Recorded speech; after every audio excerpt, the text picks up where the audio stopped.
हरिः ओम्। वसुदेवसुतं देवं कंसचाणूरमर्दनम् देवकी परमानन्दम् कृष्णं वन्दे जगद्गुरुम्। तीर्त्वा मोहार्णवं हत्वा रागद्वेषादिराक्षसाम् सीता शान्ति समायुक्ता आत्मा रामो विराजते। आत्मा रामो विराजते। ఆత్మస్వరూప బంధుగణ మనం 17వ అధ్యాయం శ్రద్ధాత్రయ విభాగయు. ఇది ఒక ప్రాక్టికల్ గైడ్, అంటే ఒక ప్రాక్టికల్ ఇన్స్ట్రక్షన్స్ అన్నమాట. మన నిత్య జీవితంలో నిరంతరము చెక్ చేసుకోవలసినటువంటి అధ్యాయం అన్నమాట. అందువలన మనకి ఏం చెప్పారు, భగవాన్ ఏమంటున్నారంటే, అసలు ఈ అధ్యాయము పూర్వపరాలు ఎలా ఉన్నాయంటే 16వ అధ్యాయములో, అంటే ఎవరైతే శాస్త్రాన్ని పూర్తిగా తెలుసుకోలేరో, చదవలేరో, అధ్యయనం చేయలేరో, కానీ శాస్త్ర అజ్ఞానం అయినప్పటికీ వాళ్ళకి భగవంతుని పైన అపారమైన శ్రద్ధాభక్తి ఉన్నది. మరి వారు చేసే ఆ పూజ కానీ ఆ భక్తి ఏదైతే చేస్తారో అది ఎటువంటి శ్రద్ధ అని అర్జునుడి ప్రశ్న. అయితే భగవాన్ ఏమన్నారంటే, సత్వానురూప సర్వస్య శ్రద్ధా భవతి భారత శ్రద్ధామయోయం పురుషః యో యత్ శ్రద్ధః స ఏవ సహ. అందువలన వారికి శాస్త్ర జ్ఞానం లేదు కాబట్టి, సో బయట నుండి శాస్త్రం వాళ్ళని గైడ్ చేసే అవకాశం లేదు కాబట్టి వాళ్ళ యొక్క స్వభావానుసారంగా వారు చేస్తారు. అంటే వారి యొక్క అంతఃకరణములో ఉన్నటువంటి ఆ యొక్క వాసనామయమైనటువంటి వారి యొక్క ప్రకృతి స్వభావం అనేది నిర్ణయిస్తుంది. ఆ విధంగా వారు ఎటువంటి శ్రద్ధ కలిగి ఉంటారో ఆ శ్రద్ధ ప్రకారంగా వాళ్ళు తయారవుతారు. ఎందుకు, మనం ముందే చెప్పాం, మీ ఆలోచనలు బట్టే మీ మాటలు పుడతాయి, మీ మాటలు బట్టే మీ చేష్టలు మీ కర్మలు వస్తాయి, మీ చేతులు మీ కర్మలు బట్టే మీ అలవాటుగా మారుతుంది, మీ అలవాట్లే మీ నడవడిగా మారుతుంది, నడవడికిగా మారుతుంది, మీ నడవడికే మీ వ్యక్తిత్వంగా మారుతుంది, వ్యక్తిత్వం తయారవుతుంది. అందువలన మనకి ఈ పురాణ గాథలు ఎందుకు చెప్తారంటే, పురాణాలలో అనేక విషయాలు చెప్తారు. ఒక్కొక్కసారి పురాణాలు మనకి ప్రయోజనం చేకూరుస్తాయి, ఒక్కొక్కసారి పురాణాలు మనకి నష్టం కూడా కలిగిస్తాయి. అంటే జాగ్రత్తగా ఉండకపోతే. ప్రతి ఒక్కటి కూడా ప్రపంచంలో అలాగే ఉంటాయి. కరెంటు వలన మనం నష్టమా లాభం అంటే రెండూ ఉంటాయి. జాగ్రత్తగా వాడుకుంటే లాభం ఉంటుంది, ఏమరపాటుగా అప్రమత్తంగా లేకపోతే నష్టం కలుగుతుంది కరెంటు వలన.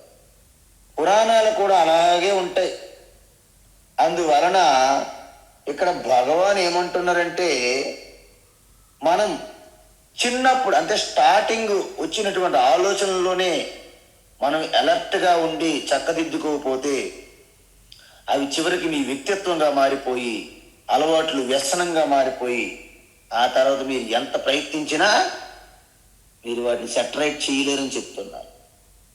అయితే ఇప్పుడు భగవాన్ ఏమంటున్నారంటే, ఎప్పుడైతే శాస్త్రజ్ఞానం లేదో వారు చేసే పూజ ఏ విధంగా ఉంటుంది, ఆ పూజ చేసేటప్పుడు వారి యొక్క భావన, వారు పూజ చేస్తున్నటువంటి దేవతా స్వరూపం, ఇవన్నిటి బట్టి కూడా మనకి వాళ్ళు ఎటువంటి శ్రద్ధ కలిగి ఉన్నారనేది చెప్పడం జరుగుతుంది ఇక్కడ. అందుకే భగవాన్ ఏమంటున్నారంటే, యజంతే సాత్వికా దేవాన్, యజంతే సాత్వికా దేవాన్, యజంతే సాత్వికా దేవాన్, యక్షరక్షాంసి రాజసాః, యక్షరక్షాంసి రాజసాః, యక్షరక్షాంసి రాజసాః, ప్రేతాన్ భూతగణాఛాన్యే, ప్రేతాన్ భూతగణాంశ్చాన్యే, ప్రేతాన్ భూతగణాంశ్చాన్యే, యజంతే తామసా జనాః, యజంతే తామసా జనాః, యజంతే తామసా జనాః, యజంతే సాత్వికా దేవాన్, యక్షరక్షాంసి రాజసాః, యజంతే సాత్వికా దేవాన్, యక్షరక్షాంసి రాజసాః, యజంతే సాత్వికా దేవాన్, యక్షరక్షాంసి రాజసాః, ప్రేతాన్ భూతగణాఛాన్యే, యజంతే తామసా జనాః, ప్రేతాన్ భూతగణాంశ్చాన్యే, యజంతే తామసా జనాః, ప్రేతాన్ భూతగణాంశ్చాన్యే, యజంతే తామసా జనాః. ఓకే, ఇప్పుడు మనకేమన్నారు భగవాను? ముందు శాస్త్రంలో ఒక విషయం చెప్పారు. ఏంటి? వీళ్ళకి శాస్త్రం పూర్తిగా అధ్యయనం చేసే అవకాశం లేని వాళ్ళు. శాస్త్రం అధ్యయనం చేయాలంటే అనేక కారణాలు ఉండాలి, అనేక అవకాశాలు ఉండాలి మనకి. కాబట్టి వాళ్ళ స్వభావాన్ని సాత్విక శ్రద్ధ, రాజసిక శ్రద్ధ, తామసిక శ్రద్ధగా కానీ ఏర్పడుతుందని చెప్పలేము. ఎందుకు? శాస్త్రం ఎవరైతే పాటిస్తారో మనం శాస్త్ర ప్రకారంగా చెప్పొచ్చు, ఇది రాజసికమా, తామసికమా, సాత్వికమా. కానీ ఇక్కడ విషయం ఏంటంటే, వీళ్ళు శాస్త్రాన్ని పూర్తిగా తెలియదు, శాస్త్రజ్ఞానం లేదు. కాబట్టి ఇక్కడ ఏమంటున్నారంటే, మనకున్నటువంటి శ్రద్ధ ఒకవేళ సాత్విక శ్రద్ధ ఉందనుకోండి, అది మీ ఆధ్యాత్మిక ఎదుగుదలకు తోడ్పడుతుందని మనకు తెలుసు, ఎందుకంటే శాస్త్ర ప్రకారం చెప్పింది. అయితే మనకి ఉన్న శ్రద్ధ ఏ శ్రద్ధ ఎలా తెలుస్తుంది? ఇప్పుడు మనకు సాత్విక శ్రద్ధ ఉందని తెలిసింది అనుకోండి, మీకు దాన్ని వృద్ధి చేసుకోవాలి. ఒకవేళ రాజసిక శ్రద్ధ ఉందని తెలిస్తే ఏం చేయాలి? దాన్ని సాత్వికంగా మనము మార్చుకోవాలి. తామసిక శ్రద్ధ ఉందని తెలిస్తే అక్కడికక్కడే దాన్ని విడిచిపెట్టాలి. కానీ ఏ శ్రద్ధ మనలో ఉందని మనకి ఎలా తెలుస్తుంది? ఇది కదా మన ప్రశ్న. అయితే శ్రద్ధ అనేది మనకి బయటికి కనిపించేది కాదు. అందుకే ఇక్కడ శ్రద్ధకి ఒక్కసారి డైరెక్ట్ ఆన్సర్ చెప్పలేకపోతున్నారు కృష్ణ భగవాన్. ఎందుకంటే శ్రద్ధ అనేది భక్తి శ్రద్ధ బయట చూపెట్టేది కాదు. మీరు హాస్పిటల్కి వెళ్ళారనుకోండి, హాస్పిటల్కి వెళ్ళి డాక్టర్ నాకు ఒంట్లో బాగోలేదు చూడండి అంట. చూడండి అంటున్నారు, కానీ ఎలా తెలుస్తుంది ఆయనకు కూడా? అందువలన మీ బ్లడ్ శాంపుల్, మీ యూరిన్ శాంపుల్, ఏవో ఒక శాంపుల్ తీసుకోవాలి. దానిని పరీక్ష చేసి ఆ రిజల్ట్ ప్రకారంగా మీకు చెప్తాడు. అంతే తప్ప అంచనాలు వేసి చెప్పరు. అదేవిధంగా ఇక్కడ కూడా ఒక వ్యక్తికి దేని మీద శ్రద్ధ ఉందో అని ఎలా తెలుస్తుంది అంటే వాళ్ళు చేసే పనులు బట్టి, వారికి ఎటువంటి మనస్తత్వం ఉంది, ఎలాంటి అంటే హాలిడేస్ వస్తే ఏ ఏ ప్రదేశాలకు వెళ్తారు, ఎవరెవరు వాళ్ళకి స్నేహితులు కలిగి ఉన్నారు చూసారా, వారు ఎటువంటి సినిమాలు చూస్తారు, ఎటువంటి పుస్తకాలు చదువుతారు, ఎటువంటి ఆహారం తింటారు, ఇవన్నీ తెలిసిపోతాయి మనకి. ఎందుకు? ఇవన్నీ కూడా గైడింగ్ ప్రిన్సిపల్ అంటారు. అంటే వాళ్ళు ఉన్నటువంటి, తీసుకున్నటువంటి, చూస్తున్నటువంటి, వెళ్తున్నటువంటి ప్రదేశాలు, సినిమాలు, ఆహారము, మిత్రులు, వాళ్ళ యొక్క కర్మలు, వారి పనులు, ఇవన్నీ కూడా మన శ్రద్ధ మీద ఆధారపడి ఉంటాయి. అందువలన ఎటువంటి ఈవెన్ సినిమాలైనా, ఈవెన్ సీరియల్స్, ఎటువంటి సీరియల్స్ చూస్తారు వీరు, ఎటువంటి ఈవెన్ పాటలు మీరు పాడిన ఎటువంటి పాటలు, ఈవెన్ భజనలు, ప్రతి ఒక్కటి కూడా మీ శ్రద్ధ బ్యాక్గ్రౌండ్ ఉంటుందన్నమాట.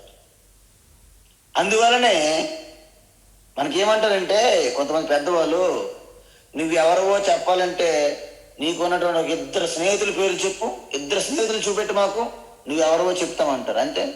అంటే అర్థం ఏంటి? మన మిత్రులు బట్టే మన స్వభావం ఏంటి తెలిసిపోతుంది ఎదుటివాడు. ఇప్పుడు దుర్యోధనుడు ఎక్కడికి వెళ్ళినా శిశుపాలుడు మిత్రుడు, జరాసంధుడు మిత్రుడు, కంసుడు మిత్రుడు, దంతవక్తుడు మిత్రుడు, వీళ్ళందరూ మిత్రులు అయిపోతారు. జయద్రథ మిత్రుడు, వీళ్ళందరూ కూడా ఒకే తానులో ఉన్న క్లాత్ అనమాట, అంటే గుడ్డ ముక్కలు లాంటి వాళ్ళు అనమాట. అందువలన మన స్నేహితులు బట్టి మనం ఎవరమో చెప్పేస్తారు ఎదుటి వాళ్ళు. అందువలన ఏంటంటున్నట్టు ఇక్కడ మనము భక్తినే ఇక్కడ తీసుకున్నాం అనుకోండి, ఎటువంటి పూజ చేస్తున్నామో దాన్ని బట్టి కూడా మనకి ఎటువంటి శ్రద్ధ అని చెప్పేస్తున్నారు భగవాన్. అయితే అతను చేసే పూజ శ్రద్ధను ఎలా చూపిస్తుంది మీరు అడగొచ్చు. అంటే మనం ఎటువంటి పూజ చేస్తున్నాము, ఎటువంటి భావనతో చేస్తున్నాము, ఎటువంటి దేవతకు మనం పూజ చేస్తున్నాము, ఈ మూడు విషయాలు గమనించండి ఒక్కసారి మీరు. అందుకే మీ అంతటి మీరు చెక్ చేసుకోవచ్చు ప్రతిసారి. సపోజ్ దేవత తీసుకుందాం. మన హిందూ సనాతన ధర్మంలో మీకు తెలుసు, అనంతో వైశ్వే దేవాహ అంటారు. అనంతమైన నామరూపములతో దేవతామూర్తులు ప్రతిరూపాలుగా ఒక సింబల్స్గా మనం పెట్టుకున్నాం. ఇప్పుడు చూడండి, సాత్విక, రాజసిక, తామసిక దేవతలు కూడా ఉంటారు. ఉంటారండి, ఎస్ ఉంటారు. ఇప్పుడు సాత్విక దేవతలు ఒకవేళ తీసుకున్నాను అనుకోండి, వాళ్ళు మనకేం లాభం అవుతుంది? సాత్విక దేవతలు అయితే మీ యొక్క ఆధ్యాత్మిక అంతఃకరణ శుద్ధి, మీ యొక్క స్పిరిచువాలిటీగా మీరు ఎదుగుతారు పైకి. అదే రాజసిక దేవతలను మీరు పూజించారనుకోండి, మీకు ఇక్కడ లౌకికమైనటువంటి వ్యావహారికమైనటువంటి సంపదలు, వ్యావహారికమైనటువంటి సుఖాలనే పొందుతారు. తామసిక దేవతల్ని మీరు పూజించారనుకోండి, మీకు ఆధ్యాత్మిక ఎదుగుదల ఉండదు, మీకు లౌకికంగా ఒక ఆదాయము సంపదగా ఉండదు. ఎదుటోళ్ళని మాత్రం నాశనం చేయడానికే ఉపయోగిస్తారనమాట. చూసారా? అందువలన దీని వలన మీరు ఏ దేవతకు పూజ చేసి మీరు ఇటువంటి ఫలాలను పొందుతున్నారో ఆ మనస్తత్వం బట్టే మీకు ఎటువంటి శ్రద్ధ ఉందని చెప్పేయచ్చు. ఈ భూత వైద్యులు, బ్లాక్ మ్యాజికులు అందరూ ఇంతే, ఎదుటి వారిని నాశనం చేయించడానికే వాళ్ళు పూజిస్తారు. వాళ్ళు తామసిక దేవతలు అంటారు. సో ఇప్పుడు మనం చూద్దాం, ఇప్పుడు ఏ దేవత అనేది మనం తెలుసుకున్నాం, ఓకేనా? అయితే ఇంకొకటి ఏమంటున్నారంటే, ఇప్పుడు ఎటువంటి మనస్తత్వంతో, ఉద్దేశంతో చేస్తున్నాము చూడండి, అది కూడా మనకి నిర్ణయిస్తుంది. ఎలాగా? మన శరీరాన్ని హింస పెడుతున్నామా? మన శరీరం కాకపోతే ఎదుటివారిని హింస ఏమైనా పెడుతున్నామా మన పూజలో?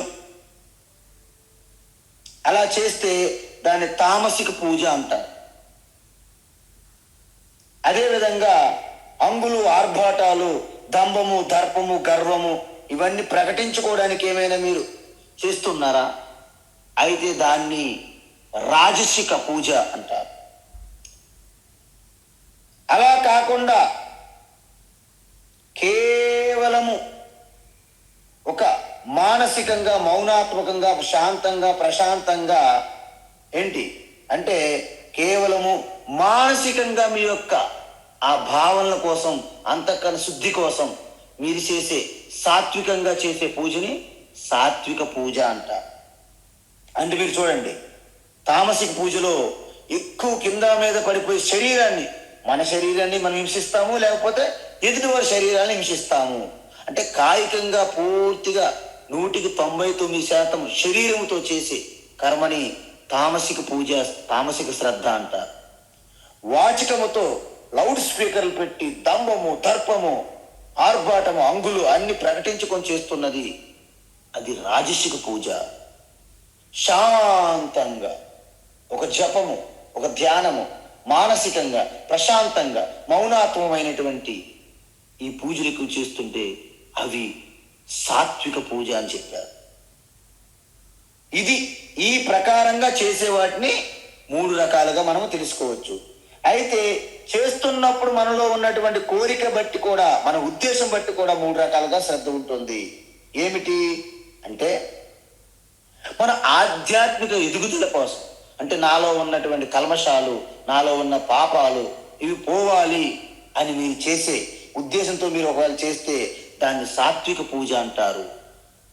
లేకపోతే అనేక కోరికలు, ధన సంపదలు, భూములు, ఆస్తులు, అధికారము, కీర్తి ప్రతిష్టలు, గో సంపద, అనేక సంపదల కోసం కోరికలతో చేస్తే వాటిని రాజసిక పూజ అంటారు. ఇతరుల నాశనం కోసమే శత్రువులుగా గమనించి, శత్రువులుగా భావించి వారి నాశనం కోసమే మనం చేసే పూజని తామసిక పూజ అంటారు. అందుకే మనం ప్రతి జపం చేసినప్పుడు, ప్రతి పారాయణ చేసినప్పుడు మనం చదువుతుంటాం, మమోపాత్త సమస్త దురితక్షయ ద్వారా శ్రీ పరమేశ్వర ప్రీత్యర్థం అహం కరిష్యే, అహం ధ్యానం కరిష్యే, అహం జప కరిష్యే, అహం పారాయణం కరిష్యే, అహం పూజాం కరిష్యే అంటారు. అంటే ఇది కేవలం నాలో ఉన్నటువంటి దుర్గుణాలు పోవాలి, ఆసురి సంపత్తి పోవాలి, ఆధ్యాత్మికమైన దైవీ సంపద పెరగాలి అని కోరుకొని చేసేదాన్ని ఇది సాత్విక పూజ అవుతుంది. దీన్ని బట్టే శ్రద్ధ కూడా తెలుస్తుంది. చూడండి, దీని ప్రకారం అంటే మన పూజ యొక్క దేవత ఎవరు, ఎటువంటి పద్ధతిలో చేస్తున్నాము, ఎటువంటి ఉద్దేశంతో చేస్తున్నాము, దాన్ని బట్టి మనది సాత్విక శ్రద్ధ, రాజసిక శ్రద్ధ, తామసిక శ్రద్ధ అని మనకి తెలిసిపోతుంది. అయితే ఇప్పుడు మనకు ఒక డౌట్ వస్తుంది. ఏమిటా డౌటు? ఇంతకీ ఈ 3 రకాలు చూసాం కదా. అయితే మనకేమంటారంటే చాలా మతస్థులు హిందూ మతములు అనేక దేవతలు ఉన్నాయి అంటారు. మాకు చూడండి ఒకే ఒక దేవుడు అంటారు. కానీ విచిత్రం ఏంటంటే మనం బాగా ఆలోచిస్తే మన వాళ్ళు అనుకుంటారు నిజమే కదా, నిజమే కదా అంటారు. కానీ మీరు ఒకసారి ఆలోచించండి, ఒక బట్టల షాప్ ఉన్నది, ఒకే డ్రెస్ దొరుకుతుంది, అందరికీ ఓకేనా అంటే ఇంక వేరే ఎక్కడ అవకాశం లేదు కాబట్టి ఓకే. కానీ వేరే షాపులో అనేక రకరకాల బట్టలు ఉన్నాయనుకోండి, మీరు ఎక్కడికి వెళ్తారు? ఈ ఒకే రకం బట్టలు ఉన్న షాప్కి వెళ్తారా? అనేక రకాలు ఉన్నటువంటి ఆ షాప్కి వెళ్తారా? అంటే ఎంచుకునే చాయిస్ ఇక్కడ లేదు మీకు. ఒకే రకం బట్టలు ఉంటే, మరి అనేక రకాలు ఉంటాయి. మీకు రుచికి, మీకు అభిరుచికి, మీకు ఆసక్తికి, మీ ఇంట్రెస్ట్, మీ శ్రద్ధ, మీ కోరిక, వాటి పరంగా మీరు పక్క షాపుకి వెళ్తారు అనేక రకం ఉన్న వాటికి. ఇప్పుడు చెప్పండి, ఎంత చూసినా ఆ 2 చెక్కలు 3 మేకులు కొట్టి దాన్ని చూస్తామా, లేకపోతే ఏదో ఊహాలోకములో పైకలా చూస్తామా? ఈ యొక్క సనాతన ధర్మములో పాంచభూతములు భూమికి పూజిస్తారు, నీటికి పూజిస్తారు, అగ్నికి పూజిస్తారు, వాయువు పూజిస్తారు, ఆకాశాన్ని పూజిస్తారు, నక్షత్రాలకి, సూర్య చంద్ర పర్వతం, వృక్షాలు, జంతువులు, ఈవెన్ మనుషుల్లో మహాత్ములుగా ప్రతి ప్రాణి, సర్వం సృష్టి అంతా పరమాత్మయమైనప్పుడు దేన్నైనా సరే మీరు ఆలంబనగా ఆధారంగా తీసుకోవచ్చు. అది సనాతన ధర్మం. కాబట్టి సనాతన ధర్మంలో ఇది ఒక పెద్ద సముద్రం లాంటిది. మిగతా మతాలు, విశ్వాసాలు ఒక్కొక్క కెరటం అలపట్టుకుని ఇదే అసలైన దేవుడుగా భ్రమిస్తున్నటువంటి విశ్వాసాలు అవి. వాస్తవానికి అవి మూఢనమ్మకాలు, అంధవిశ్వాసాలు. కానీ మనం సత్యాన్ని తెలుసుకోకపోవడం వలన మనం కూడా మరిన్ని మూఢ విశ్వాసాలు, అంధవిశ్వాసాలు, మూఢనమ్మకాలు చొప్పించి మన ధర్మాన్ని మరింత నిర్వీర్యం చేసుకుంటున్నాం. మన ద్వారా మనమే చేసుకుంటున్నాం. కాబట్టి ఇప్పుడు చూడండి, ఉపనిషత్తులు ఏం చెప్పారు? 3306 దేవతలు ఉన్నారని చెప్పాడు యాజ్ఞవల్క్య. శాకల్య అని ఒక అతను అడుగుతారు, ఎన్ని దేవతలు ఉన్నారు? 3306 దేవతలు ఉన్నారు. ఎన్ని దేవతలు ఉన్నారు మళ్ళీ అడుగుతాడు ఆయన. అంటే అక్కడతో ఆగిపోలేదు. 33 దేవతలు ఉన్నారన్న చివరికి అంటాడు. 33 దేవతలు ఎవరు అని అడుగుతారు. అంటే అష్ట వసువులు, 12 ఆదిత్యులు, 11 రుద్రులు. ఎన్నయ్యారు? మొత్తము 31 అయ్యింది. 8, 11, 12, 31. ఇంకొకటి ఇంద్ర, 2 ప్రజాపతి. ఈ విధంగా 33 అయ్యాయి. వీరు కాక మనకు దేవతలుగా సకల జంతువులు, వృక్షాలు, స్త్రీలు, మగవారు, పురుషులు, ప్రతి ఒక్కరు. ఇంకా అవసరమైతే అర్ధనారీశ్వర స్వరూపం, సగం స్త్రీ స్వరూపము, సగం పురుష స్వరూపం. ఇంకా చెప్పాలంటే సగం జంతువు, సగం మనిషి. అనేక రకరకాల విచిత్రాలు అన్నీ కూడా మనకు దేవతలే. అందువలన ఇప్పుడు మనము 3 రకాల దేవతలుగా మనం విభజించాలి. మనకు కావాలి కదా ఏ శ్రద్ధ మనకు దేవత మనకి ఇష్టపడుతుంది. అయితే సాత్విక దేవతలు మనకి దేనికి ఉపయోగపడతారు? మన ఆధ్యాత్మిక స్పిరిచువల్ లైఫ్కి, ఆధ్యాత్మిక జీవితానికి ఉపయోగపడతారు ఆ దేవతలు. వాళ్ళు మనకి ఏమిస్తారు? మీకు మంచి ధార్మిక విలువలు మీలో వృద్ధి జరిగేటట్లు, మీలో మనశ్శాంతి, మీలో ఒక ఆనందము, మీలో ఒక శాంతి, మంచి నడవడిక, మంచి ఒక జీవన విధానాన్ని మీకు వృద్ధి జరిగేటట్లు ఆశీర్వదిస్తారు. ఎవరు? సాత్విక దేవతలు. మీ అందరికీ తెలుసు, మన ఉపనిషత్ మంత్రాలు కూడా ఇవే చదువుతాం. భద్రం కర్ణే విశృణుయామ దేవా తదాత్మని నిరతే ఉపనిషత్సు ధర్మా తేమయి సంతు. ఉపనిషత్తుల్లో చెప్పిన ఆ ధార్మిక విలువలు నాలో వృద్ధి చెయ్యి. ఏ పరమాత్మ, నా యొక్క చెవుల్లో మంగళకరమైనటువంటి మాటలనే వినేటట్టు చెయ్యి. మంగళకరమైన దృశ్యములు చూసేటట్టు చెయ్యి. నా శరీర అవయవాలు ఆరోగ్యంగా ఉంచు. ఇలాంటి ప్రార్థనలు మనవి. ఇవన్నీ సాత్విక దేవతలు. అంటే మీ అందరికీ తెలుసు, సాత్విక దేవతలు మన ఆంతరిక అంటే ఇన్నర్ సంపద, ఆధ్యాత్మిక సంపదని వృద్ధి చేస్తాయి. రామ, కృష్ణ, శివ, దేవి, గణేష్, కుమారస్వామి, సూర్య, ఎన్ని చెప్పాలండి మీ అందరికీ తెలుసు. వెంకటేశ్వర స్వామి. సో ఇవన్నీ, అయ్యప్ప, ఇవన్నీ కూడా మన పూర్వీకులు ఒక పెద్ద లిస్ట్ ఇచ్చారు. సాత్విక దేవతలు. మీరు శ్రద్ధాభక్తితో ఈ దేవతలను మీరు దేన్నైనా ఒకదాన్ని ఎంచుకొని మీ పూజ చేస్తే దీన్ని సాత్విక దేవతలు అంటారు. వీటి రెండో రకం ఏంటి? రాజసిక దేవతలు. అంటే ఆధ్యాత్మిక వృద్ధి ఉండదు దీంట్లో. కేవలం లౌకికమైనటువంటి సంపదలు, లౌకికమైనటువంటి అధికారము, లౌకికమైనటువంటి విజయాలు కావాలి. వారు యక్షులను పూజిస్తారు, కిన్నెరులను పూజిస్తారు, గంధర్వులను పూజిస్తారు, సిద్ధదేవతను పూజిస్తారు, బాబాలను పూజిస్తారు. ముఖ్యంగా చెప్పాలంటే కుబేరుని పూజిస్తారు. వారు కుబేరు యంత్రం, కుబేరుడు. కుబేరు ఎవరు? ధనానికి కోశాధికారి, ట్రెజరర్, యూనివర్సల్ ట్రెజరర్ కుబేరుడు. వీరు కుబేరుని పూజిస్తారు. ఎందుకు? వీళ్ళకి కావలసింది ఆధ్యాత్మిక వృద్ధి కాదు, కేవలము లౌకిక సంపద, లౌకిక పేరు ప్రతిష్టలు, లౌకికమైన అధికారము ఇవి కావాలి.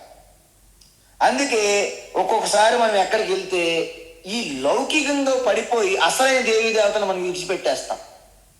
కొన్ని శివాలయాలకు వెళ్తాం, అక్కడ శని ఈశ్వరుడి నుంచి వెంట పడతాం. కొన్ని దేవాలయాలకు వెళ్తాం, అక్కడ కుబేరుని వెంట పడుతుంటాం. బద్రీనాథ్ వెళ్ళారనుకోండి మీరు ఎవరైనా, అక్కడ కుబేరునిది ఒకటి ఉంటుంది దేవాలయం. అక్కడికి వెళ్ళి మన డబ్బులు, మన పాకెట్లో డబ్బులు తీసి అక్కడ వేయడము, అక్కడి నుంచి డబ్బులు తీసుకొచ్చి మన డబ్బులు కలుపుకోవడం, ఇలాంటి నమ్మకాలు ఉన్నాయి.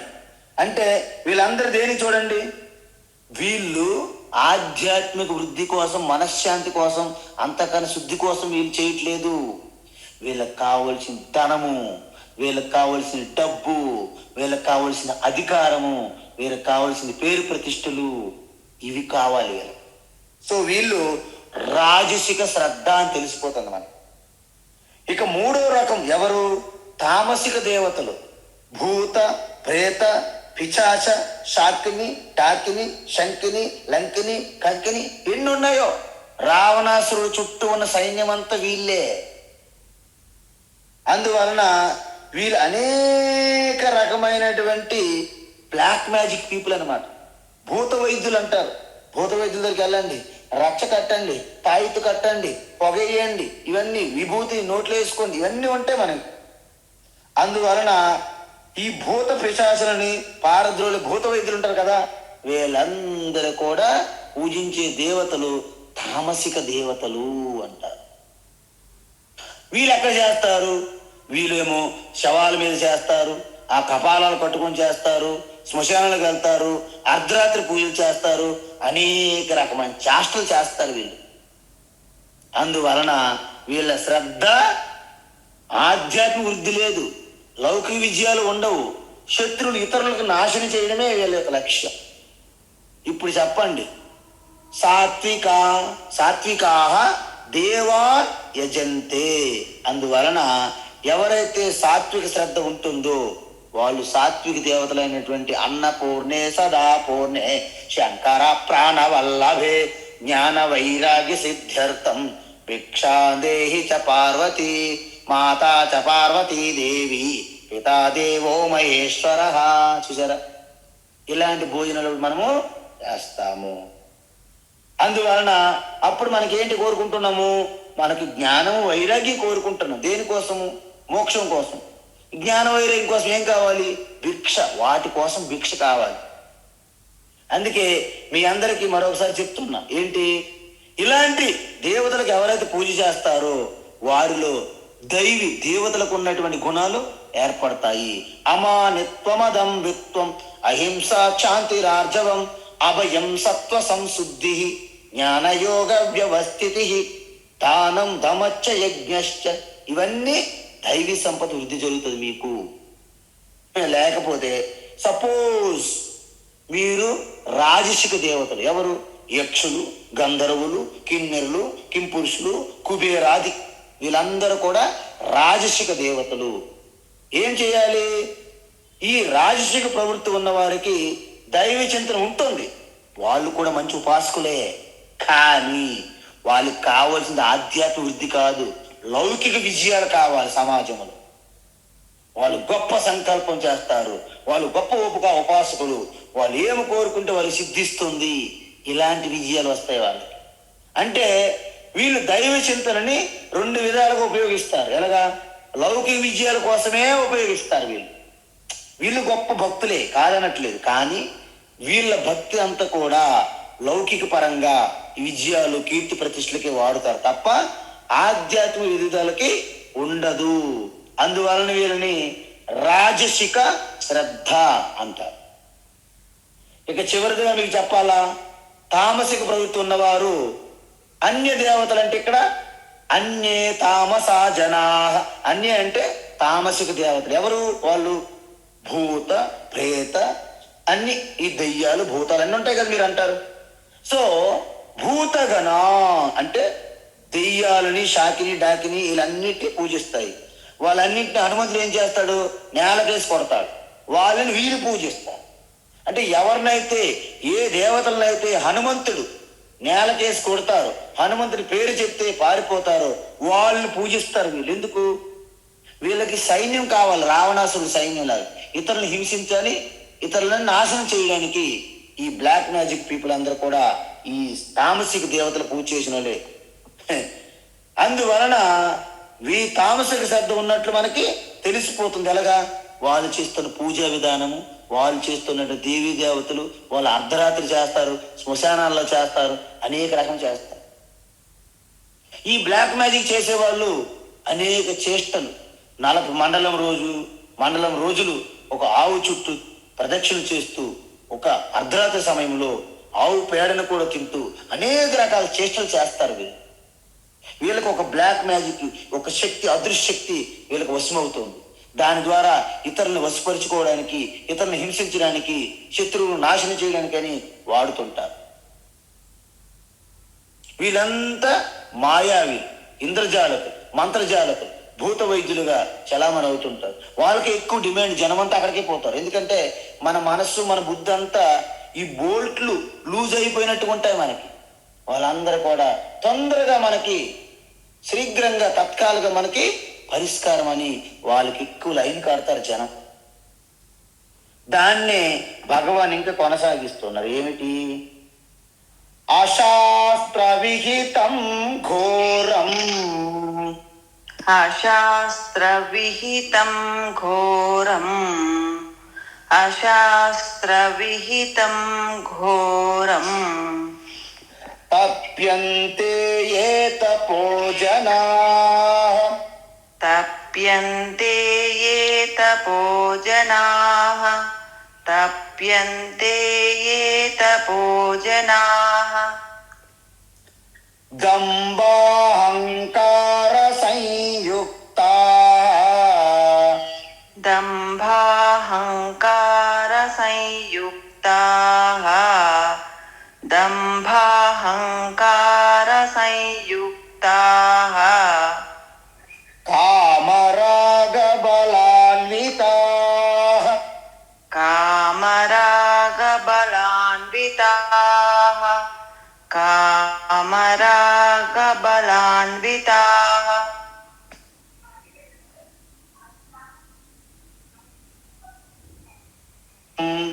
తప్యంతే ఏ తపోజనా, అశాస్త్ర విహితం ఘోరం, తప్యంతే ఏ తపోజనాః, అశాస్త్ర విహితం ఘోరం, తప్యంతే ఏ తపోజనాః,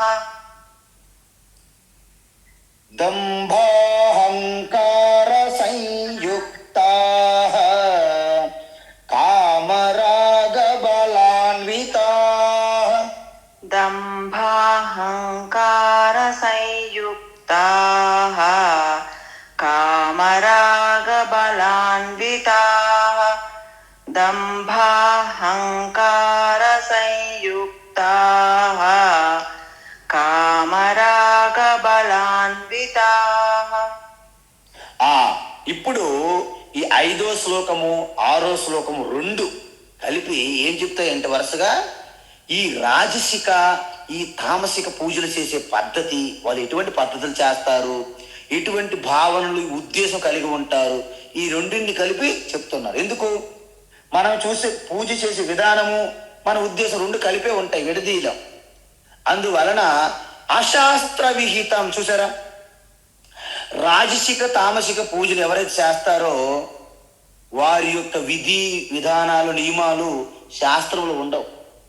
ఒకవేళ శాస్త్రం ఉన్నాయని చూపెట్టారు అనుకోండి మీకు ఎవరైనా, అది ఎవరో తలమాసిన వాళ్ళు ఎవరో రాసిన శాస్త్రాలే తప్ప అది వేదములకి అంతర్పాతి కాదు, వేదానుసారంగా ఉండవు. అది అనాలోచితంగా రాయబడినటువంటి ఒక తప్పుడు శాస్త్రాలే తప్ప అది యథార్థ శాస్త్రము కాదు. అంటే శాస్త్రములో విధి విధానాలకి భిన్నంగా ఉంటాయి అని అర్థం. అశాస్త్ర విహితం అంటే ఏంటది? భిన్నంగా ఉండడమే కాదండోయ్, అవి ఘోరంగా ఉంటాయి, అత్యంత ఘోరంగా ఉంటాయి. ఘోరం తప్యంతే అంటే కొంతమంది శరీరాన్ని రకరకాలుగా హింసిస్తారు. ఎలాగా? శరీరం అంతటా ఈ యొక్క రంధ్రాలు చేసుకొని దానికి ఏమైనా కడుతుంటారు. తర్వాత ఒక మేకులు శూలాలని గుచ్చుతారు దానికి. అదేవిధంగా పురాణాలు మనం కథలు వింటాం. ఈ పురాణాలు మనకి ఎంత తప్పుదారి పట్టిస్తే ఒక్కొక్కసారి దారుణమైన చర్యలు చూస్తాం. ఆ రావణుడు శిరస్సులు ఖండించేస్తాం రావుతి. నేను కూడా శిరస్సు ఖండించుకోవాలేమో అనిపించింది ఒకసారి స్టార్టింగ్ చిన్నప్పుడు. అమ్మయ్యా, రావణాసురుడు శిరస్సులు ఖండిస్తే శివుడు బ్రహ్మ ప్రత్యక్షమయ్యారు, మనం కూడా శిరస్సు ఖండించుకుంటే ఏమవునో మరి. ఇలాంటి కన్ఫ్యూజన్స్ ఏర్పడతాయి మనకి. కొంతమంది ఆ నాలుగు కోసెత్తుకుంటారు, కొంతమంది శరీర అవయవాలు కట్ చేసి అలాగ ఆహుతులు ఇస్తారు. అంటే ఇంతకంటే ఘోరం ఏమైనా ఉంటుందండి అక్కడ? అత్యంత ఘోరాతి ఘోరం అనమాట ఇవి. ఇవి ఒక రావణుడు అంటే రాక్షసులు తపస్సులు చూసారా, తామసిక పూజలు, తామసిక తపస్సులు అవి. అందువలన మీరు ఎక్కడైనా సరే అడవుల్లోని హిమాలయాల్లో కేవ్స్లోకి వెళ్తే అక్కడ మీకు ఒక్కొక్కసారి దర్శనం ఇస్తారు. వీళ్ళు భయంకరంగా ఉంటారు. అంటే వీళ్ళు ఏం చేస్తారంటే శరీరాన్ని పూర్తిగా గడ్డ కట్టించే విధంగా ఆ మంచు మీద పడుకుంటారు. తర్వాత ఎండకి అలాగా నేటి చెలించుకొని ఉండిపోతారు. నిల్చుంటే కూర్చోరు, కూర్చుంటే నిలబడరు, చెట్టు కొమ్మలకి ఏలాడతారు, శిరశాసనాల్లో ఉంటారు, జుట్టు పెట్టుకొని జుట్టు ముడతలేస్తారు, జడలేస్తారు, రకరకాల చేష్టలు. బట్టలు వేసుకోరు. వాళ్ళని మన జనమే తక్కువ తిన్నారా? మన అమాయక ప్రజలేం తక్కువ తినలేదు, వీళ్ళు ఎక్కువ తిన్నారు. హైదరాబాద్ బిర్యానీ తింటారు కదా వీళ్ళు. కాబట్టి వాళ్ళని అసాధారణంగా కనిపిస్తే వాళ్ళ చుట్టూ ఫోటోలు, వీడియోలు, వాళ్ళ డబ్బులు ఇవ్వడము, వాళ్ళు నమస్కారాలు పెట్టడం మొదలు పెడతారు. అఘోరీలను పేరు పెడుతుంటారు. నాగ సాధువులు, నంగా సాధువులు, అఘోరీలు, మౌనుబాబాలు, అనేక రకాల పేర్లు పెట్టి వాళ్ళకు ఒక పబ్లిసిటీ ఇచ్చి వాళ్ళ ఆశీర్వాదములు అంటూ వాళ్ళ భజనలు చేస్తారు మన వాళ్ళు. అందువలన వీళ్ళు చేసినటువంటి ప్రతి దానికి కూడా శాస్త్ర సమ్మతం కాదు, శాస్త్ర విహితం కాదు. మహాత్ములు, యోగులు ఎవరు కూడా వీళ్ళని ఆమోదించలేదు. అలా తీవ్రమైన తపస్సు చేయడం అనేది అత్యంత ఘోరం అంటున్నారు భగవాన్ శ్రీకృష్ణ. అందుకే భగవద్గీత చదివితే ఇవన్నీ బట్టబయలు అవుతాయి. కాబట్టి ఎవరు భగవద్గీత చదవరు. మిగతా తంత్రాలు, మంత్రాలు, యంత్రాలని పట్టుకొని తిరుగుతుంటారు కాలక్షేపాలు. కాబట్టి ఈ తపస్సులన్నీ కూడా ఘోరమైనవి. అఘోరి అంటే ఏంటండి? ఘోరం అంటే భయంకరము, అఘోరం అంటే శాంతం, అఘోర అంటే శాంతం శివం. మరి భయంకరమైన చేష్టలు చేసుకొని ఈ మధ్యకాలంలో జనం తిరుగుతున్న అఘోరుల పేరుతో వాళ్ళ అఘోరిల మూర్ఖుల, వాళ్ళు తామసిక పూజ చేసేవాళ్ళు, వాళ్ళు తామసిక శ్రద్ధ ఉన్నవారు. వాళ్ళని మనం అందరం ఎక్కిస్తున్నాం కదండి. అంటే మనం ఎక్కడ ఉన్నామో చూసుకోండి మన ప్రజలు. అందువలన ఏ తపో జనాహ, వాళ్ళందరూ తామసిక కర్మలు చేస్తున్నవారు అని తెలుసుకోవాలి. అలాంటి ఘోరమైన తపస్సులు ఎందుకు చేస్తున్నారు? మనం ప్రశ్నించాలి. మనం ఎందుకు చేస్తున్నారు ఇటువంటి ఘోరమైన తపస్సులు అంటే దంభాహంకార సంయుక్త అంటే దంభము, దర్పము, అహంకారం ప్రదర్శించడానికి ఇవి చేస్తున్నారు వారు. చూసారా, మనము ఐస్ గడ్డ మీద నిలబడలేము, ఐస్ గడ్డ నిలబడి చూపెడతారు. చూసారా నా తపస్సు అంటే. వాడు మనం నీటి మీద నడవలేము, వాళ్ళు నీటి మీద నడిచి చూపెడతారు నా తపస్సు, నా సిద్ధి అంటారు.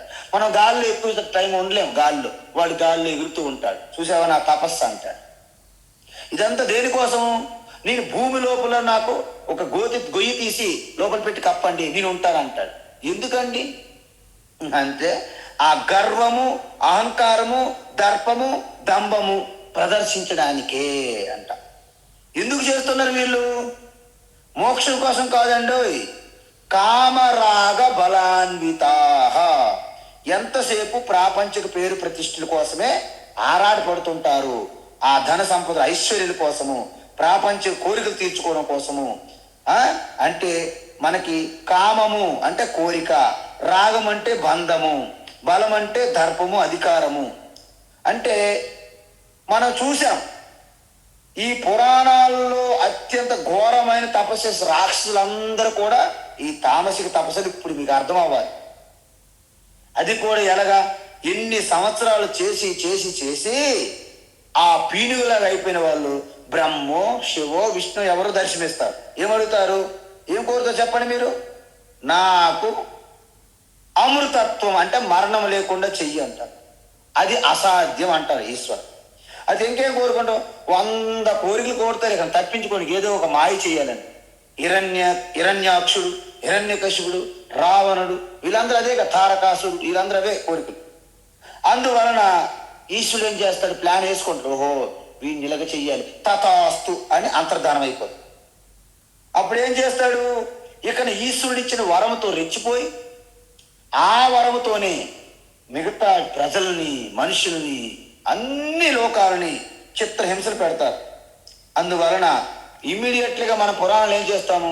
ఫస్ట్ చేసింది స్వర్గం కబ్జా. స్వర్గం కబ్జా చేసి అప్సరసల్ని కిడ్నాప్ చేస్తాడు. ఫస్ట్ ఆఫ్ ఆల్ ఈ రాక్షసులందరూ ఏం చేస్తారు? ఈశ్వరుని దగ్గర వరం పొంది స్వర్గాన్ని కబ్జా చేసి అప్సరసను ఫస్ట్ కిడ్నాప్ చేస్తారన్నమాట. ఇక అక్కడి నుంచి వారి యొక్క అన్యాయాలు, అపరాధాలు, ఘోరాలు ఇక లెక్కట్లే. అందువలన ఇప్పుడు చూడండి వీళ్ళు ఎంత దారుణంగా ఉంటారంటే, ఈశ్వరుని దగ్గరే వరం తీసుకొని ఈశ్వరుని ఎదిరిస్తారు, ఈశ్వరుని భయపెడతారు, ఈశ్వరుడు యుద్ధం చేస్తారు. భస్మాసురుడు అనే ఒక మూర్ఖుడు తపస్సు చేసి శివుని దగ్గరే వరం పొంది అది పనిచేస్తుందా లేదనే పరీక్ష ఎవరి మీద పెట్టాలి? శివుని మీద పెడతానంటాడు. ఇంతకంటే ఘోరమైన ఎవరైనా ఉంటారండి? వీళ్ళందరూ కూడా తామసిక తపస్సు చేస్తున్నారని అర్థం. అందువలన దైవభక్తి ఉన్నంత మాత్రాన వారు ఆధ్యాత్మికంగా ఉంటారని అనుకోవద్దండోయ్. మనకు అది ఒక భ్రమ. చాలా మంది, అందరికీ ప్రజలకి దైవభక్తి ఉంటుంది, కానీ తామసికమైనటువంటిదా శ్రద్ధాభక్తి, రాజసిక శ్రద్ధాభక్తి, సాత్విక శ్రద్ధాభక్తి అని మనం చూడాలి. ఫస్ట్ ఆఫ్ ఆల్ మనం తెలుసుకోవాలి మనం ఎక్కడున్నామని. అందువలన దైవభక్తిని ప్రాపంచిక భోగాల కోసం వాడుతారు ఎక్కువ మంది. అందువలన దాన్ని ఈ విధంగా రాక్షసులు ఉన్నారు, వారు ఆధ్యాత్మిక చింతన కోసం ఎప్పుడూ తన యొక్క తపస్సును వాడరు. మరి ఆధ్యాత్మిక చింతన కోసం వాడేవారు ఉంటారు, కానీ తక్కువ. ఇక్కడ రాక్షస ప్రవృత్తి గురించి చెప్తున్నారు కదా. అందువలన భగవాన్ ఏమంటారంటే, కామము, రాగము, బలము, దర్పంతో చేస్తారు. అందువలన రావణుడు, హిరణ్యకశిపుడు అందరూ కూడా ఈ రాజసిక తామసిక శ్రద్ధాభక్తి కలిగిన వారు. వీళ్ళు సాత్విక శ్రద్ధాభక్తి లేదు. మీరు చూడండి, భక్త ప్రహ్లాదుడు సాత్విక శ్రద్ధాభక్తి, విభీషణ సాత్విక శ్రద్ధాభక్తి. అర్థమైందా? అందువలన వీళ్ళని తామసిక రాజసిక శ్రద్ధాభక్తి కింద వస్తారు. మీకు అర్థమైంది కదా. ఇప్పుడు ఈ శ్లోకముతో, ఇక 6వ శ్లోకంతో ఈ తామసిక రాజసిక శ్రద్ధని ముగిస్తున్నారనమాట. అంటే అర్జున్ యొక్క క్వశ్చన్కి ఆన్సరు ఇక్కడతో అయిపోదు. ఏంటది? కర్షయంత శరీరస్థం కర్షయంత శరీరస్థం కర్షయంత శరీరస్థం భూతగ్రామమచేతసః భూతగ్రామమచేతసః భూతగ్రామమచేతసః మాం చైవాంత శరీరస్థం మాం చైవాంత శరీరస్థం మాం చైవాంతః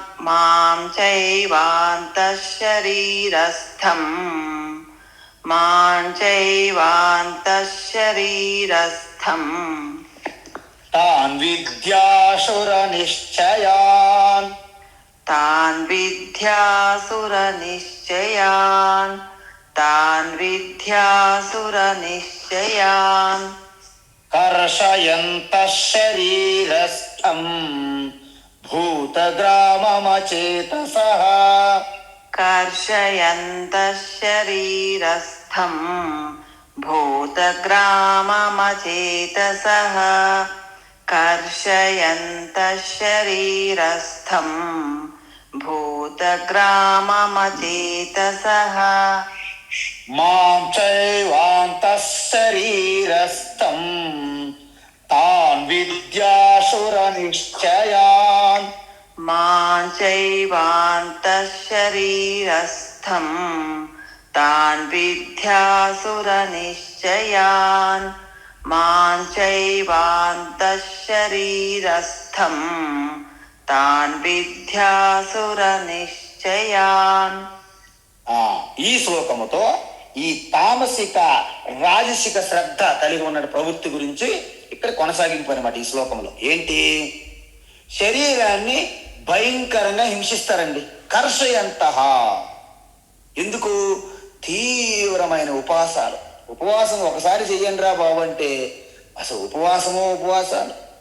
తర్వాత మన ఈ యొక్క అవయవాలు ఉంటాయి, శరీర అవయవాలు, అవి దేనికి పనికి రాకుండా అలా తయారు చేసి పెడతారు. ఎందుకంటే హింసిస్తారనమాట.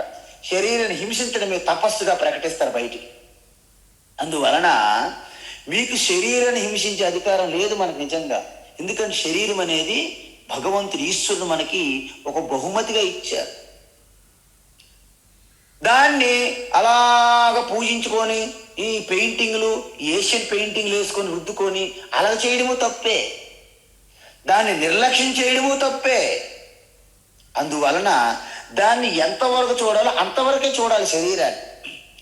అందువలన తీవ్రమైన ఉపవాసం చేయడం కూడా మంచిది కాదు. ఎందుకు? నీకు ఒంట్లోనే ఓపిక లేదు. ఇక నువ్వేం తపస్సు చేస్తావు, ఏం ధ్యానం చేస్తావు, ఏం పూజ చేస్తావు. అందువలన చిన్నప్పుడైతే ఉపవాసం చేస్తారు, కానీ పెద్ద అయినప్పుడు కూడా వినరు, చెప్తే చేదస్తాం. అప్పటికే ఆల్రెడీ షుగరు బీపీలు వచ్చేసి ఉంటాయి, మళ్ళీ ఉపవాసం ఉండాలని అంటుంటారు పెద్దవారు.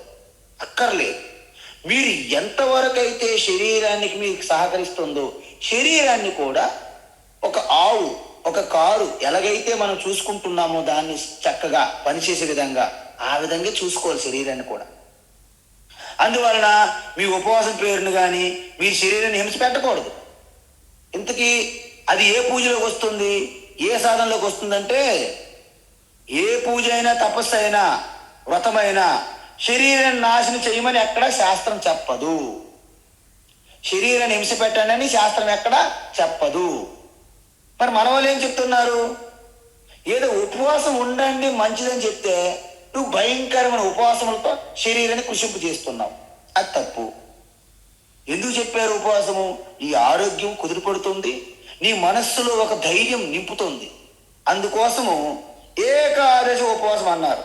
అంటే ఆదివారం ఆడవాళ్ళు సెలవు అన్నట్లుగా ఏకాదశి ఇంద్రియాలు ఉంటాయి మనకి. 10 జ్ఞానేంద్రియములు, 10 కర్మేంద్రియములు, మనస్సు. ఈ 10 + 1 11. ఈ 11కి రెస్ట్ ఇవ్వయ బాబు ఒకరోజు. దాన్నే ఏకాదశి ఉపవాసం అంటారు. అంటే ఎందుకు? మీరు శరీరానికి ఇంద్రియాలకి ఎల్లప్పుడూ బానిస కాకుండా ఎటువంటి పరిస్థితులను ఎదుర్కోవడానికి మీకు ఇటువంటి ఉపవాసం అనేది, వ్రతము, తపస్సు అవసరం. అందువలన మౌనం చెయ్యండి చాలా మంచిది అంటాం. ఎందుకు? మీరు ఆ రోజు మౌనం ఉంటే మీకు మంచిది, ఎదుటి వరకు కూడా చాలా లాభం. మీ శబ్ద కాలుష్యము, మీ యొక్క గందరగోళం తగ్గుతుంది. కానీ మనమేమంటాము? ఆ రోజు మనము మౌనం అని చెప్పి పేపర్ల మీద రాయడము, శబ్దాలు చేస్తాం, కానీ మాట్లాడడం అన్నీ చేస్తాం మనం. ఇది తప్పు. అందువలన మనం ఏదైనా చెప్పాలనుకుంటే మనకు భగవంతుడు ఈశ్వరుడు నోరు ఎందుకు ఇచ్చారు? మాట్లాడమని. మనం మాట్లాడమనుకోండి, సపోజ్ మనకి ఇచ్చినటువంటి ఆ అవకాశాన్ని దుర్వినియోగం చేసుకుంటున్నాము. కాబట్టి మనము అప్పుడు ఈశ్వరుడు ఏమనుకుంటారు? వీళ్ళకి అనవసరం మానవ జన్మ ఇచ్చానే, వీళ్ళకి ఏదో జంతువుగా ఇస్తే అయిపోయేది కదా, మౌనంగా ఉండే వాళ్ళకి మాట్లాడే అవకాశమే లేదు కదా అనుకుంటారు ఈశ్వరుడు. ఇదే విషయం మనము ఒక్కొక్కసారి కండక్టర్ల దగ్గర, డాక్టర్ల దగ్గర మనకి ఇలాంటి సమస్యలు వస్తాయి. వాళ్ళు బస్సు ఎక్కుతారు, కామారెడ్లు ఎక్కుతారు. ఎక్కడికి వెళ్తావు బస్సు తెలియదా నీకు? ఎక్కడికి వెళ్తే అక్కడికి అంటాడు టికెట్. ఎట్టకాదు. ఒక్కోసారి డాక్టర్ల దగ్గరికి వెళ్ళి ఏంటయ్యా నీ సమస్య అంటే, ఏం సమస్య అయితే నేను ఎందుకు రావాలి, నువ్వెందుకు ఉండాలి, నువ్వే చెప్పు అంటాడు. నీ సమస్య ఏంటో చెప్పపోతే డాక్టర్లు చెప్తాడండి. నువ్వు చెప్పవు, డాక్టర్ మీ డాక్టర్ కదా, నాకేం ప్రాబ్లం ఉంది మీరే చెప్పండి అని అంటారు కొంతమంది. అప్పుడు డాక్టర్ ఒక స్లిప్ రాస్తారు, ప్రిస్క్రిప్షన్ రాసి ఇచ్చారు. ఏం డాక్టర్ ఇది అంటే ఏం చదువుతారు? అంటే నువ్వు పశువుల హాస్పిటల్కి వెళ్ళు అని అర్థం. ఎందుకు? నువ్వు జంతువుతో సమానం. సరిపోయింది కదా. అందువలన ఈ విధమైనటువంటి చాదస్తం మనకు ఉండకూడదు. అందువలన నెలకు ఒకసారో ఏడాదికి ఒకసారో మౌన వ్రతము, ఉపవాసాలు ఇవన్నీ మీరు పాటించాలి. ఇది గొప్ప తపస్సు. అందువలన రాబోయే శ్లోకాల్లో శారీరక తపస్సు అంటే ఏమిటి, వాచిక తపస్సు అంటే ఏమిటి, మానసిక తపస్సు అంటే ఏంటి, ఈ తపస్సుల గురించి విస్తారంగా చెప్పారు భగవాన్. మనం కంగారు అక్కర్లేదు. అందువలన ఇక్కడ మనం ఏంటంటే కర్షయంత అంటే కృషింపజేస్తున్నారు, హింసిస్తున్నారు. దేన్ని? భూతగ్రామం. ఇక్కడ భూతగ్రామం అంటే ఈ శరీరంలో ఉన్నటువంటి అవయవాలన్నింటినీ మొత్తం హింసిస్తున్నారు వీళ్ళు తపస్సు పేరుతో. అందువలన మన శరీరానికి అనేక రకమైనటువంటి ప్రోటీన్స్, విటమిన్లు, అనేక రకమైనటువంటి ఇవి కావాలి, విలువలు, పోషక విలువలు కావాలి మనకి. అవి అందించకుండా మనం ఏం తపస్సు పేరుతో అలాగా పాలు లేకపోతే ఏదో ఆ వైట్ రైస్ లాగా ఏదో తిని అలాగా తింటారు. మీకు విషయం తెలుసా? ఋషికేశ్ హరిద్వార్లో ఆ రోజుల్లో 1920 అంటే 1900 మొదటి 10, 15, 20 ఆ 30 ఆ సంవత్సరాలలో ఈ ఋషికేశ్లో ఉన్నటువంటి సాధువులు చాలా చాదస్తుతో ఉండేవాళ్ళంట. ఎలా చాదస్తం అంటే ఎటువంటి అనారోగ్యం చేసినా మెడిసిన్ చేసుకునే వాళ్ళు కాదు. ఆహారం ఎప్పుడు చూసినా ఆ ఎండిపోయిన చపాతి, ఆ యొక్క దాల్ రొట్టి, రొట్టి దాల్ రొట్టి, మోడల్ ఏమైనా మార్చాలంటే రొట్టి దాల్, మళ్ళీ మార్చాలంటే దాల్ రొట్టి, అంతే తప్ప రెండోది లేదు అక్కడ. అలా తింటూ ఆరోగ్య సమస్యలతో ఎక్కడ ఉన్నవాళ్ళు అక్కడే ఉండేవాళ్ళు, ఏ మెడిసిన్ చేసుకునే వాళ్ళు కాదు. అలాంటి సమయంలో కుప్పుస్వామి అనే ఒక వ్యక్తి మలేషియాలో డాక్టర్గా ఉంటూ తన డాక్టర్ వృత్తి ఆపేసి హిమాలయాల ఋషికేశ్ వెళ్ళారు. వాళ్ళ పరిస్థితి చూసి ఆ కుప్పుస్వామి పూర్తిగా హృదయం ద్రవించిపోయి అక్కడ ఒక హాస్పిటల్ ఓపెన్ చేశారు, మందులు ఇవ్వడానికి అందరికీ ఆ మహాత్మ దగ్గరికి వెళ్ళి ట్రీట్ చేసి ఆ మెడిసిన్స్ ఇవ్వడం మొదలుపెట్టారు. ఆయనే జగత్ ప్రఖ్యాత విశ్వవిఖ్యాత అయినటువంటి స్వామి శివానంద మహారాజ్. అలాంటి శివానంద ఋషికేశ్ వెళ్ళి ప్రత్యేకమైన శ్రద్ధ తీసుకునేవారు ఈ సాధువులందరికీ. వాళ్ళు ఏంటంటే ఎంత అనారోగ్యమైన భరించుకుని ఉండేవాళ్ళు తప్ప మెడిసిన్స్ ఏం వేసుకునేవారు కాదు. అంటే శరీరాన్ని పూర్తిగా కృషింపజేసి విపరీతమైనటువంటి బాధ పెట్టడమే. అయితే ఇక్కడ ఏమంటున్నారు? ఆ తపస్సు తామసిక రాజసిక తపస్సు అంటున్నారు. ఎందుకంటే అచేత సహా వాళ్ళకి శాస్త్ర జ్ఞానం లేదు, అజ్ఞానులు. అలాగే శరీరం లేకపోతే ఇంక దేంతోనే వ్యవహారం నడుపుతారు చెప్పండి? ఇప్పుడు మీరు చెప్పండి, శరీరం ఉన్నది కాబట్టి మనం వ్యవహారం చేయగలం, లేకపోతే మనం ఇంక ఏది చేయడం పనికిరాం. అందువలన మనకి కాళిదాసు లాంటివి ఏమన్నారంటే శరీర మాధ్యం కొలు ధర్మ సాధనం. మీరు ధర్మాన్ని పొందాలంటే మీకు శరీరం అనే ఒక మాధ్యం కావాలి, ఒక ఇన్స్ట్రుమెంట్ కావాలి. కాబట్టి శరీరాన్ని మీరు అలాగా అనవసరంగా హింసించవద్దు, కృషింప చేయవద్దు అని చెప్తున్నారు, నిర్లక్ష్యం చేయవద్దు. తర్వాత రేపు మనము ఇదే శ్లోకాన్ని కొనసాగిద్దాం. హరి ఓం తత్సత్. సర్వం శ్రీకృష్ణార్పణమస్తు.